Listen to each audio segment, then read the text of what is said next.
The fluorescent lights of Mel's all-night diner cast harsh shadows across the cracked vinyl booths as Sergeant First Class, retired, Maya Washington slid into a corner seat with her 8-year-old son, Marcus. It was nearly midnight, and they were driving back from her mother's funeral in Atlanta, a 12-hour journey that had left them both exhausted and hungry. Maya had changed out of her funeral dress hours ago, now wearing simple jeans and a faded college sweatshirt. Her natural hair was pulled back in a tired ponytail, and the weight of grief sat heavy on her shoulders. Marcus dozed against her arm, his small frame finally finding comfort after the longest day of his young life. "Just coffee and maybe some pancakes for the little one," she told the waitress, a kind-faced woman named Dolores who seemed to understand the universal language of exhaustion. Maya was reviewing the directions on her phone when she heard the bell above the diner door chime. 5 men walked in, their laughter too loud for the quiet space. They wore leather jackets with patches she recognized, local motorcycle club, but not the harmless weekend warrior type. These men carried themselves with the swagger of those accustomed to intimidation. They took the large booth across from her, and Maya felt their eyes immediately. She'd learned long ago to trust her instincts, and right now, every alarm bell in her head was ringing. "Well, look what we got here," called out their apparent leader, a heavy-set man with graying hair and tattoos covering his thick arms.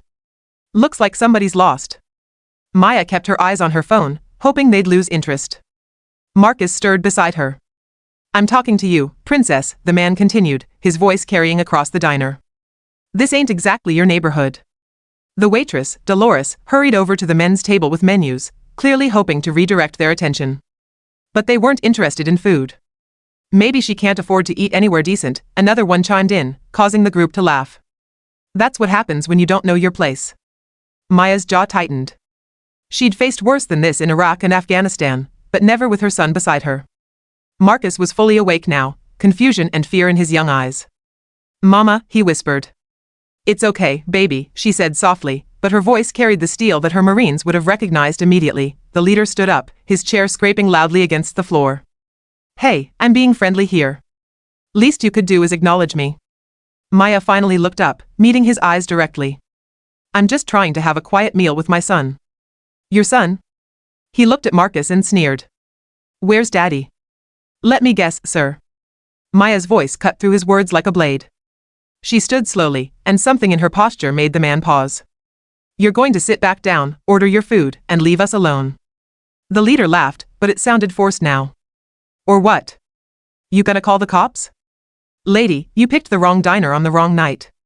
His friends were standing now too, forming a loose semicircle. The few other patrons in the diner had gone silent, and Dolores stood frozen by the coffee pot. Maya gently moved Marcus behind her. "Last chance," she said quietly. "Look, lady, I don't know who you think you are." Maya's movement was so fast that later, witnesses would struggle to describe exactly what happened. One moment the leader was advancing toward their booth, and the next, he was face down on the floor with his arm twisted behind his back at an angle that made everyone wince. "Marcus, stay right there," Maya said calmly, as if she were asking him to finish his homework. The second man lunged forward, but Maya was already moving. She redirected his momentum, using his own weight to send him crashing into an empty table. Plates and glasses scattered across the floor. The third man pulled out a knife, which turned out to be a mistake. Maya disarmed him with a technique she'd learned in hand-to-hand combat training, the blade clattering harmlessly across the linoleum. A swift strike to his solar plexus dropped him to his knees, gasping for air. The remaining 2 men looked at their friends on the floor, then at Maya, who stood completely calm and barely breathing hard. "Gentlemen," she said, her voice conversational, "my name is Maya Washington. I served 3 tours in Iraq and 2 in Afghanistan with the United States Marine Corps. I was trained in advanced combat techniques, and I've had a very long, very difficult day." She stepped closer to them, and they actually backed up. "Now, my son and I are going to finish our meal in peace. You're going to help your friends up, walk out of here quietly, and remember that you never know who you're dealing with until it's too late." The leader, still on the floor, managed to gasp out, "You can't just." Maya knelt down beside him, her voice dropping to a whisper that only he could hear. "I've taken down insurgents in Fallujah. I've survived IED attacks and firefights that would give you nightmares. You think 5 bullies in a diner scare me?" She released his arm and stood up. "Get out." The men helped each other up, the bravado completely gone. They stumbled toward the door without another word, the leader nursing his arm and shooting one last nervous glance at Maya. The diner was silent for a long moment after they left, then Dolores started clapping. Soon, the entire diner erupted in applause. An elderly man at the counter raised his coffee cup in salute. "Semper Fi, ma'am." Maya smiled, the first genuine smile she'd managed since her mother's passing. Aura, she replied softly. She sat back down beside Marcus, who was looking at her with wide, amazed eyes. Mama, you were like a superhero. Maya laughed and ruffled his hair. No, baby. I was just a Marine. And Marines protect what matters most. Dolores hurried over with their food, pancakes for Marcus and a full breakfast for Maya, despite her modest order. On the house, she insisted. For your service, and for giving those jerks what they deserved. As they ate, other patrons stopped by their table to thank Maya and share their own stories, veterans recognizing a fellow warrior, parents grateful someone had stood up to bullies, people who had felt helpless in similar situations finding hope in her courage. Maya realized that while she'd lost her mother that day, she'd also rediscovered something important about herself. The uniform might be in storage, but the Marine was still there when it mattered most. Mama, Marcus said around a mouthful of pancakes, when I grow up, I want to be strong like you. Maya squeezed his hand. You already are, baby. You already are. Outside, the first hints of dawn were beginning to show on the horizon.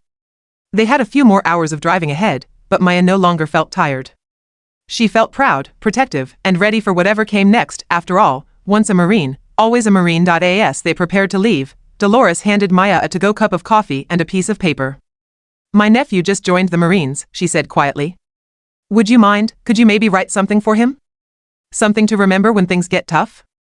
Maya smiled and wrote on the napkin, the strength you carry inside is greater than any challenge you'll face outside. Stay strong, stay ready, and never forget, you are never truly alone. Semper Fi. She signed it and handed it back. Dolores wiped away a tear as she read it. Thank you, she whispered. For everything. Maya nodded, took Marcus's hand, and walked out into the morning air. Behind them, the diner buzzed with excited conversation about what they'd witnessed, a story that would be told and retold, growing with each telling, becoming legend. But for Maya, it was simply another day of being what she'd always been, a protector, a fighter, and above all, a mother who would move heaven and earth to keep her child safe. The road stretched ahead of them, leading home, and Maya Washington drove into the sunrise with her head held high and her heart full of purpose.